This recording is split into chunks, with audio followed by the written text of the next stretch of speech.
Welcome to the Irish NFL Show in association with QuinBet, and good evening to those of you joining us live. It's been a minute since we had a live show, but we wouldn't let you down as free agency mania reaches fever pitch during the official negotiating window before the start of the new NFL year on Wednesday. And hello also to all of those of you who are listening back to the podcast or who are watching us on YouTube after the event. And if you're new to the Irish NFL Show, thank you for checking us out, first of all. And if you like what you see in here, please like and subscribe wherever you find us.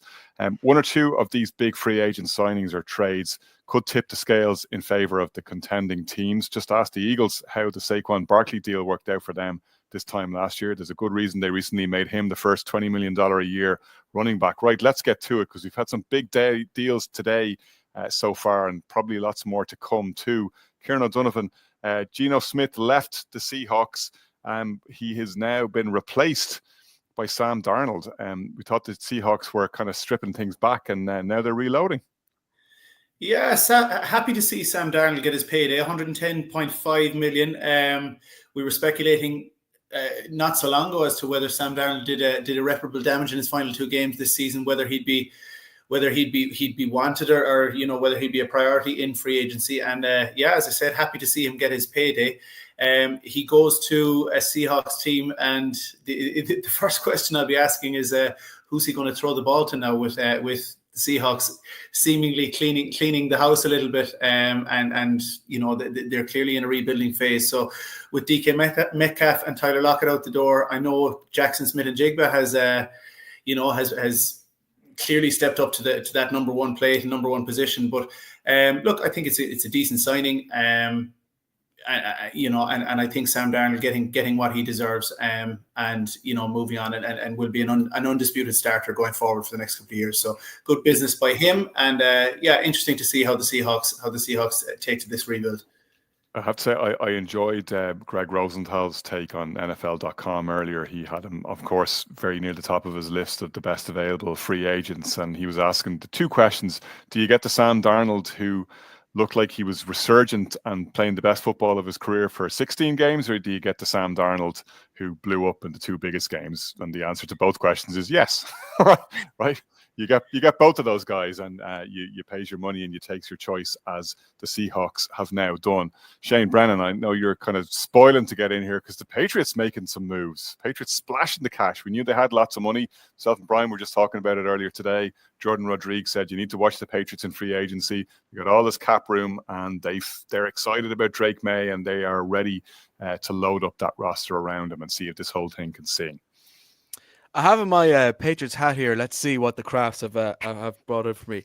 Oh, look at that. The money we're finally spending, which we haven't spent in the last 2 years. Thank God that somebody's decided to actually be decisive and go straight in for talent this year. Because the last couple of seasons in New England, there hasn't been too much of an overturn of talent, particularly on the defensive side of the ball. There's so much focus on trying to get offensive talent in the draft. 7 of the 8 players the Patriots drafted in the draft last year were offensive players. The defense kind of stuck still. So seeing Milton Williams and Khyiris Tonga come in, are reportedly signed anyway, being able to bolster other areas. They're having Morgan Moses reportedly signed as offensive tackle, and Carlton Davis as well coming in as cornerback, really helping to bolster a secondary, which I think has relied too much on Christian Gonzalez in the last couple of years, a player who has been quite injury prone. So I think it's really encouraging from a Patriots point of view to not only see that they're making the moves which are putting a defense back on the menu in terms of what they're actually looking to build, because it was really forgotten about in the free agency and in the draft last year. Like they lost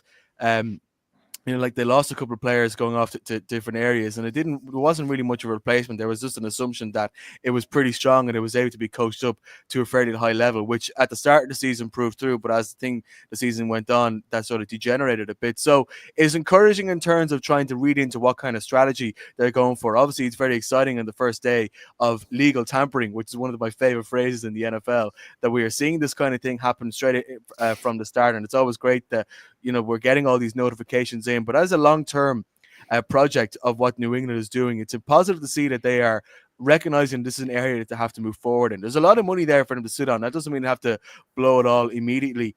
The big thing I think Patriots fans are looking for is a wide receiver that Drake May can work with. But that doesn't mean that has to be the first thing that they are going out for. And being able to bolster multiple slots. I think Carlton Davis in particular is a fantastic signing in an area that we really need work in, because trying to deal with the wide receiver core that we're going to have to deal with, particularly against the Bills twice a year, is going to be a tough challenge.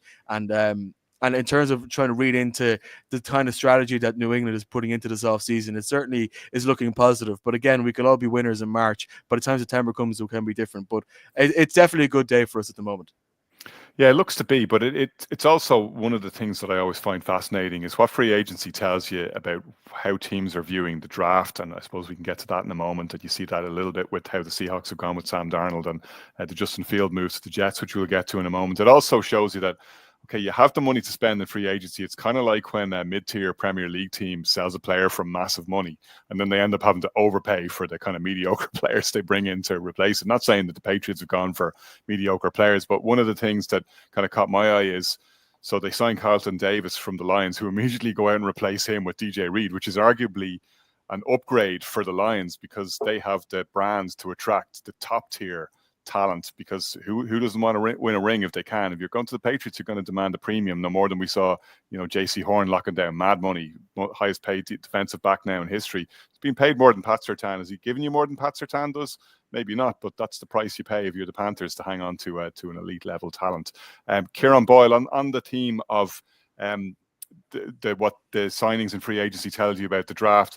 It's no secret that the crop of quarterbacks coming through is not particularly being viewed with enthusiasm across the league, and that's why there was a market for Justin Fields, which there kind of wasn't this time last year. He's now moved from the Steelers to the Jets.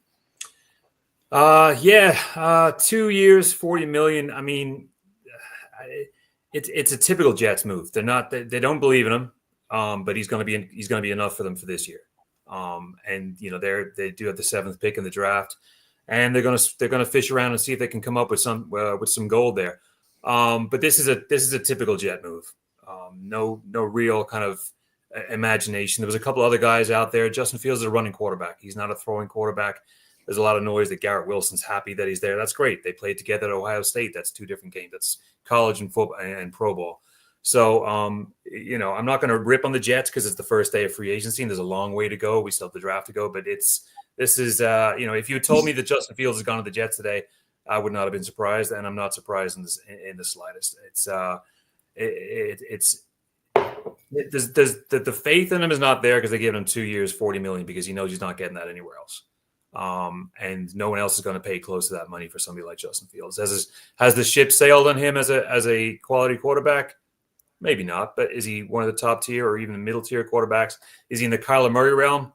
No, he's not. He's probably a little bit lower than that. So, the Jets are going to tread water with him, see what they can get in the draft. But digging a little bit deeper into free agency today, it's the joy and the beauty of the NFL where you see the teams that have struggled for the last couple of years, the Pats, the Jags, the Panthers, who had the money and who've now been making the splashes. So the parity is going to start coming back to kind of equilibrium a little bit, and a big run on corners too. I mean, we saw J.C. Horn getting paid, Jordan Lewis as well, and the Giants picking up Paulson Adebo. And that just shows you that, when you see a run on corners, there's not a lot coming through in the draft because, you're getting established guys over a kind of project. And especially with the Giants, the corner position with the Giants has been cursed for years. They've wasted a lot of picks on corners.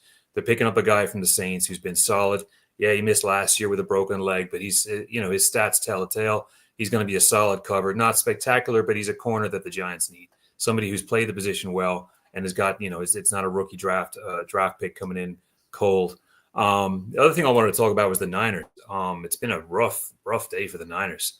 And I'm sure we'll get into a couple other teams going through. But what really stood out to me, on top of the Jags, because the thing with the Jags is they're actually they're actually getting free agents with substance and actually, trying to build a little bit of depth with those free agent signings. That's a big weakness with the Jags the last couple of years. Very paper thin, especially on the O-line. Mitch Morse is retired. The defense has been a huge problem. They had Ryan Nielsen last year, who tried to figure it out. He couldn't figure it out. They had the talent there, but they were paper thin on the corner and safety position. So they've done a little bit of work there. But the Niners, that really stood out to me. I mean, they've already lost Debo. Now Elijah Mitchell has gone to the Chiefs along with Jalen Moore.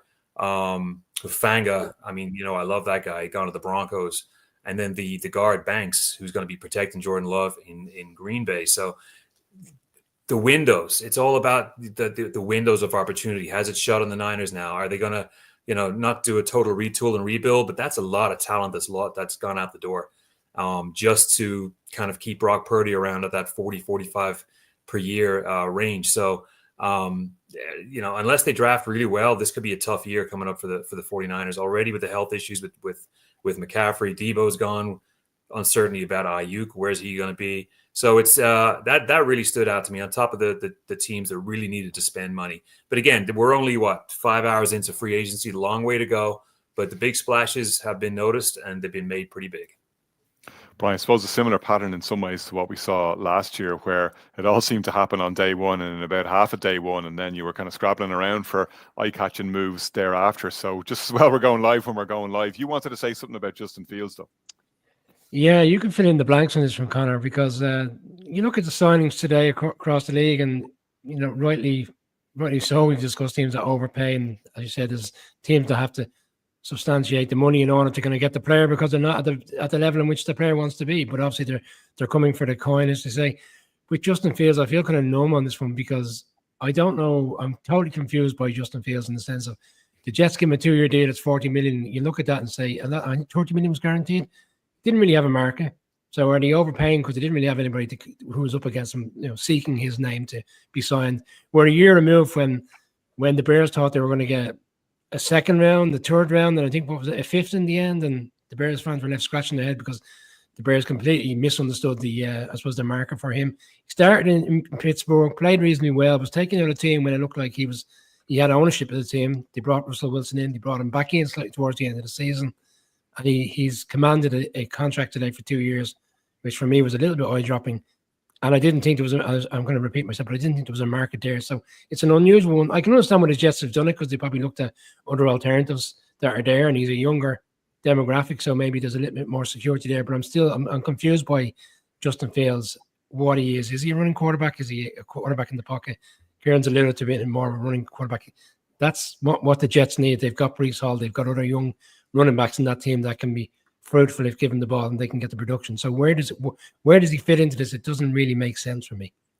Yeah, it's hard to know, because you look at, it's hard to find a statistical category in which you look at Justin Fields and go, yeah, this is the guy who's on the up. We've never really seen him get above a certain level. He's one of those quarterbacks who, we know from his time at the Bears, and I often kind of struggled with this one, kind of flattered to deceive. There were times when you looked at his highlight reel and you went, yeah, like he can be absolutely amazing.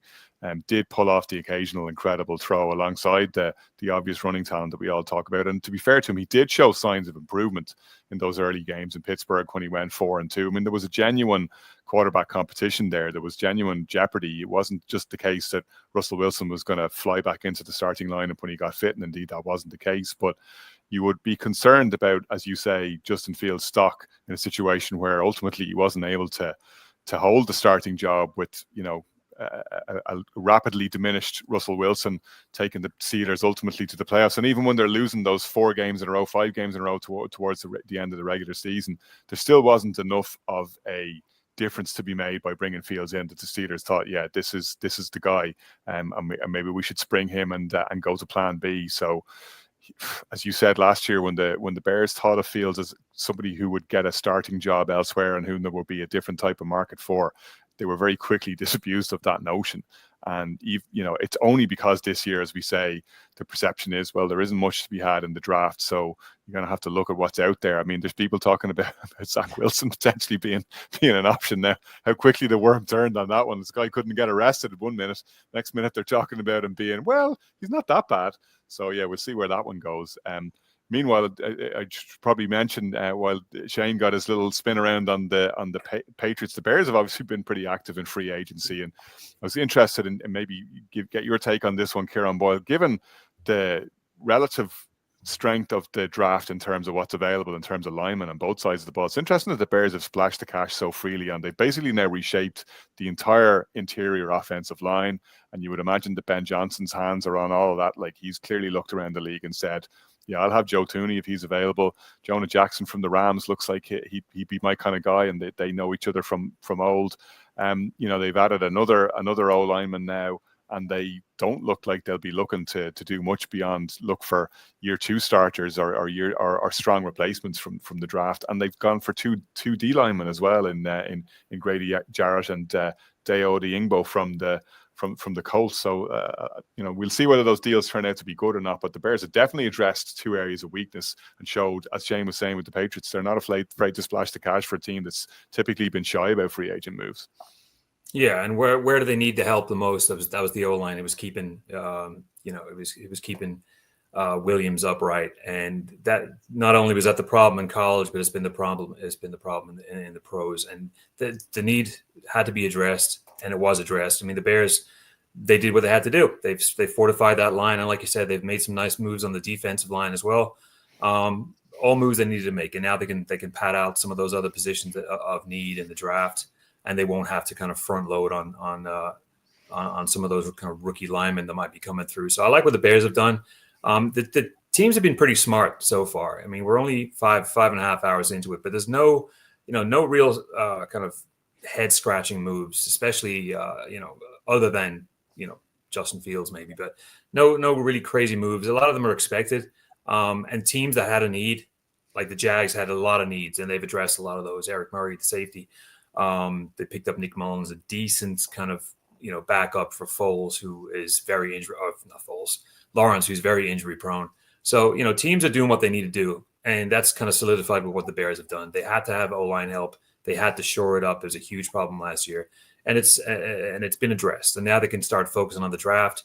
Look at those kind of skill players that have been, some of those kind of wide receivers who the Bears haven't exactly lit up the league in, other than DJ Moore, who's probably a mid-tier wide receiver, haven't really lit up the league in star wide receivers. So now it's their chance to kind of play around in the draft a little bit and maybe get, a Tez Johnson or somebody like that, a flair player from college. So nice work out of the Bears today. I'll give the Bears the flowers, especially the Jags as well, and the Panthers. That's 3 teams that have really done well, and the Pats. I'll give them credit as well. Kieran O'Donovan, let's not leave the Packers out in the cold here. We don't often see Brian Gutekunst open up the checkbook. He tends to draft and develop, but they've paid big money to 49ers. Again, 49ers shipping someone out the door to Aaron Banks to shore up their offensive line and put some more protection around Jordan Love. Yeah, and I like this as well. And look, I echo what Kieran said. There's teams that they're being notable for what they are doing in free agency, and there's a lot of teams that are kind of you're kind of taking note of what they're not doing in free agency. It's like it seems for some teams it seems as obvious as hell what the problem is, and when teams are kind of sitting back and not addressing problems, you'd say what's going on. But look, with the Packers, great to see them to I suppose be aggressive in shoring up that offensive line. They bring in Aaron Banks, he's a center. I know they're losing Josh Myers this off season. They've said they're not retaining him. I know you're talking about replacing a guard with a center. It's not like for like, but it allows you to, I suppose, to draft if needs be in that offensive line, and maybe Elton Jenkins, someone moves over to cover. But you are addressing a need. I mean, on paper, throughout the regular season, the Packers actually didn't stand out as a weak offensive line, but it was at crunch time when they really, when they were really showing up. I mean, that Eagles game, they got absolutely holed open, and so, as I said, it's nice that they're being aggressive on an obvious need. And you mentioned corners and the fact that corners are now thin in free agency as well. I think Brian Gutekunst has been on record in saying that they're not planning on moving on from Jair Alexander as well, which would be good news for Packers fans. If you can keep him healthy and keep him happy, you're by keeping him in the building, you're addressing a need as well. And it'd be interesting to see now.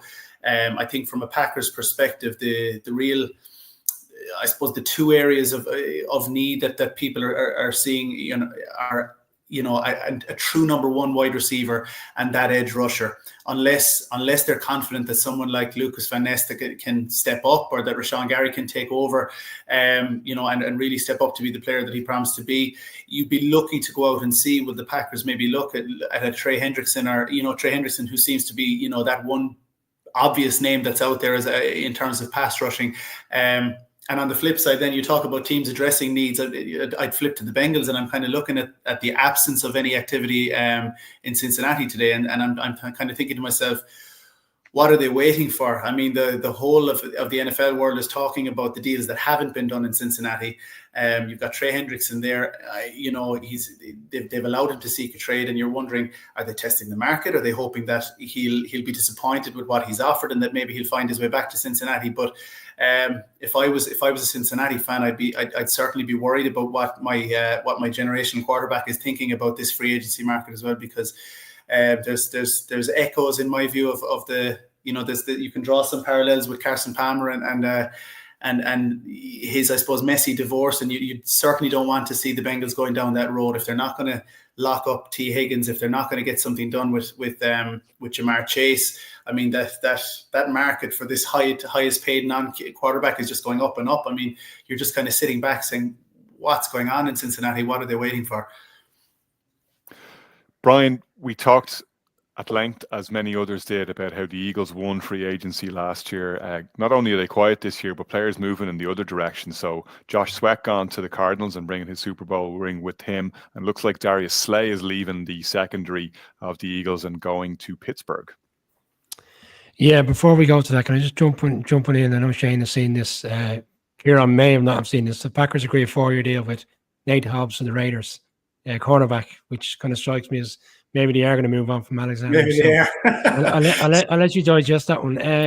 You can delete my previous comments there. So fast moving world of free agency week. But Connor, look, this is what we see every year, isn't it? With a Super Bowl winner, the players are highly sought after. The players see the opportunity to get paid. I recall you and Colin a couple of years ago, we're talking about 49ers coming along, essentially, hand-picking players off that Eagles team that went to the Super Bowl and lost to the Chiefs because they felt, well, if we can get these guys, that will allow us to get over the line. And Von Miller to the Bills being another classic example as well, after he won it big and was a difference maker for the Rams. That one didn't work out so well, so be careful what you wish for sometimes. Caveat emptor. Yeah, I really like the Sweat one, and the reason for that is he's going to go back to, well, when I say go back, he's going to go work with Gannon again, who's the head coach of the Cardinals. He's been well paid to go out there, but that strikes me as a one that the transition could be easy enough, shall we say, because he has the experience of working with that coach, and obviously there's a few other people that came with him from the Eagles at the time, so that one does make a lot of sense.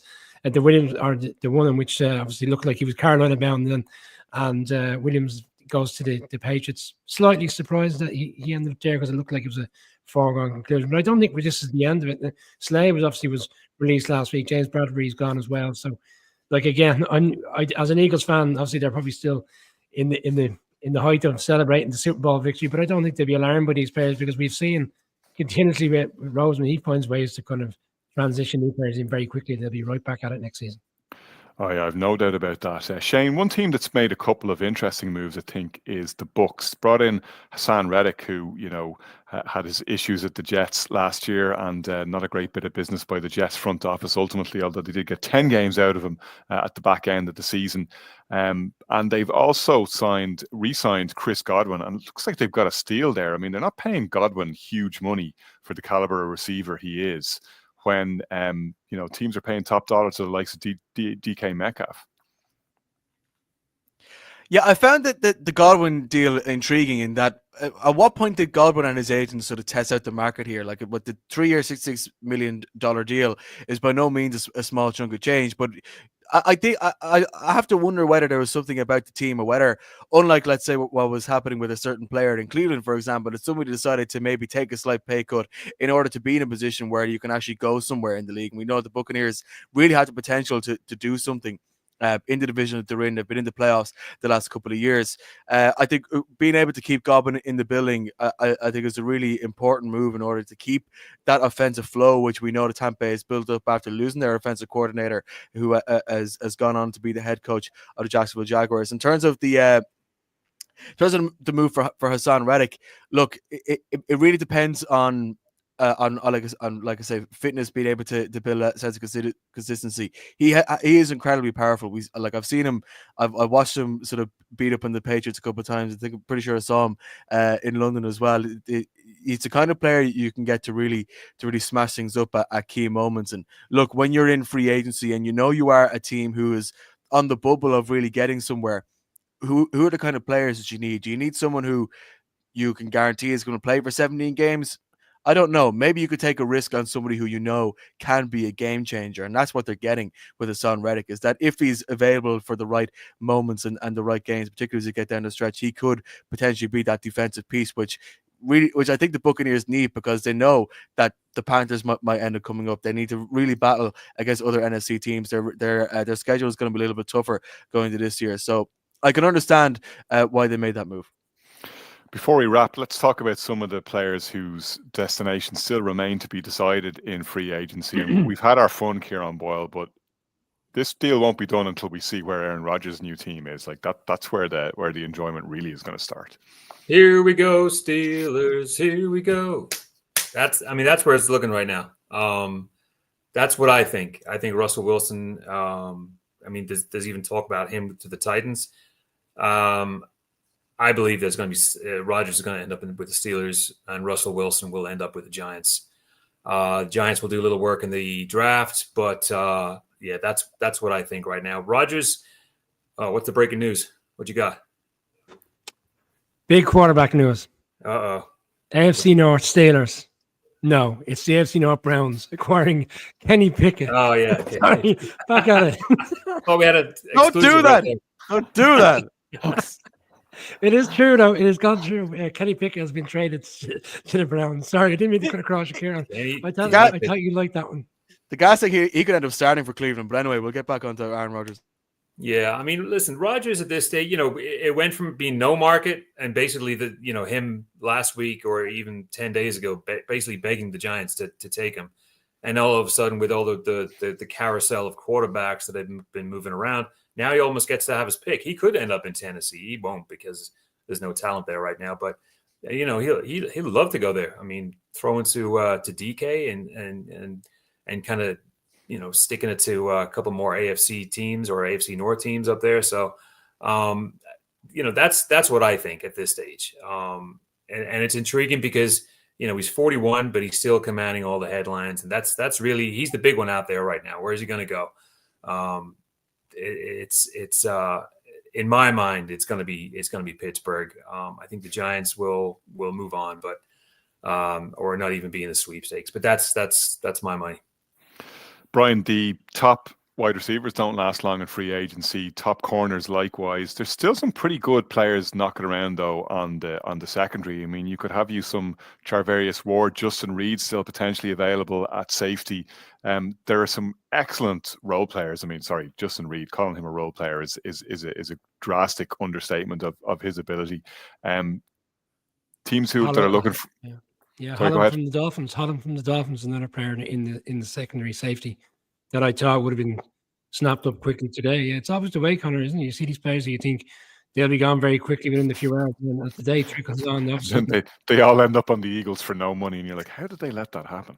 Yeah. Well, I'm not entirely sure that would be the case for some of these, but it is valid because there's so many good players here. Look, as Kieran said, we're 5 hours in, but it's half 5 in the evening local time for Kieran, and I imagine by 9:30 his time we probably see an abundance of more signings. But yeah, it is interesting, some of these players that are not picked up immediately, and they look like foregone conclusions. They're like, you look at all the charts in terms of free agency players available, and they're high up the list. You think, right, they're gone, they're going to get overpaid, and some of them tend to find themselves their market kind of comes back to what others expect, and some other teams are just not going to reach. They're going to hope for and think they can get a player for the same value, probably from a different team. Be interesting to see. And Cooper Kupp, I know probably Kieran wants to make a point. He's out there still. He hasn't been released. Maybe there's a trade in the offing of some sort.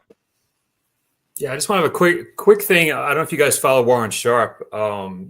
Excellent analysis and statistics. He kind of went into a deep dive on free agent quarterbacks in the last 10 years and those that went for over 15 million. And the only ones that made any impact at all was Kirk Cousins with Minnesota and, of course, Tampa Tom. So there's a lot of swings and misses with the free agency, with the quarterback position in free agency, which is why we've seen a lot of teams go big in the draft the last 5 or 6 years. Just look at last year, for example. So It'll be interesting to see what GMs and what they think of the quarterbacks that are coming through now.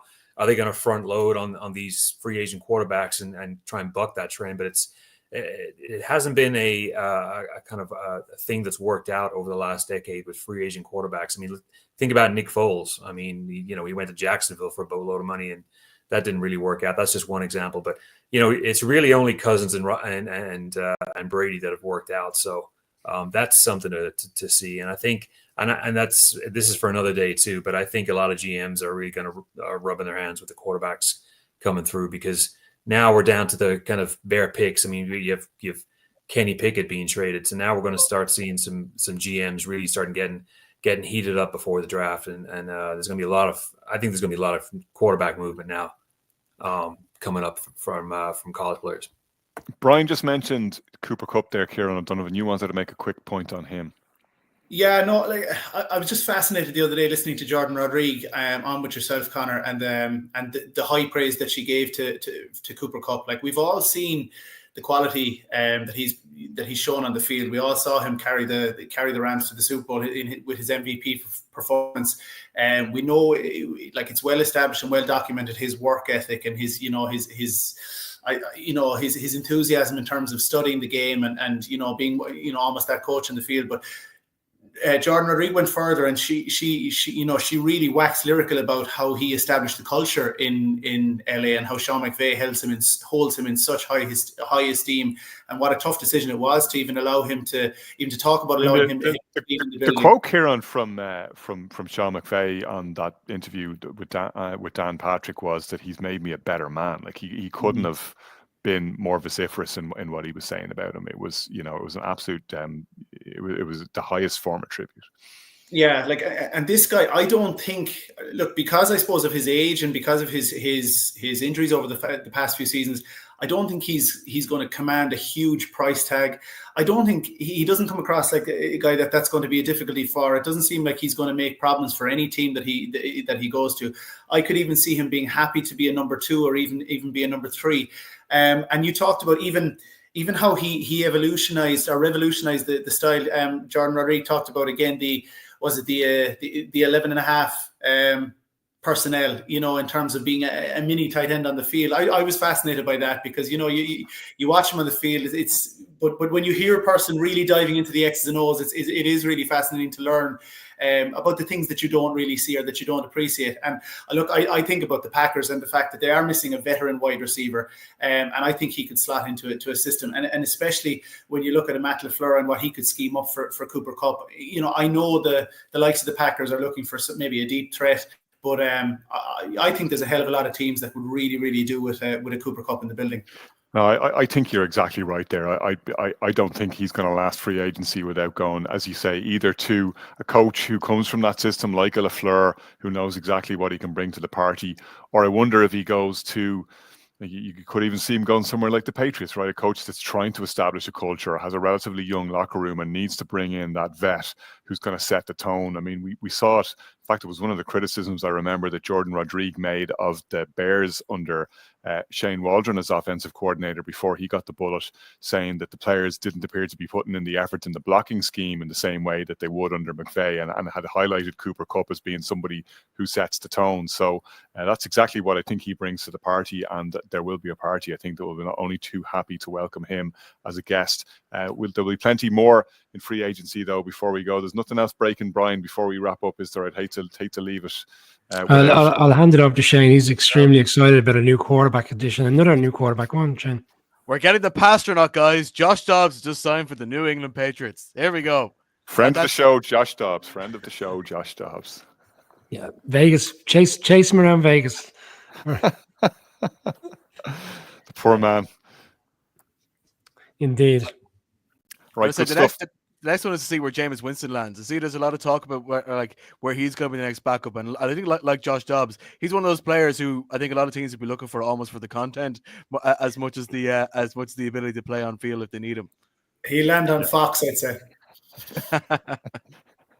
Yeah, they like to splash the cash to put people in the broadcast booth. All right, speaking of the broadcast booth, we'll be exiting this one for the time being. We'll be back with a lot more free agent content, though, in 24 hours' time.